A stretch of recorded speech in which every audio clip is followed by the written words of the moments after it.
What's up, guys?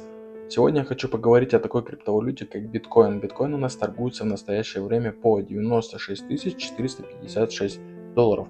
Давайте сразу же поговорим о том, когда же стоит покупать биткоин и почему сейчас его не стоит покупать, а стоит его покупать тогда, когда на это специально отведено время. Соответственно, умные игроки, крупные капиталы создают такие условия, создают время, соответственно, для накопления такой криптовалюты, как биткоин.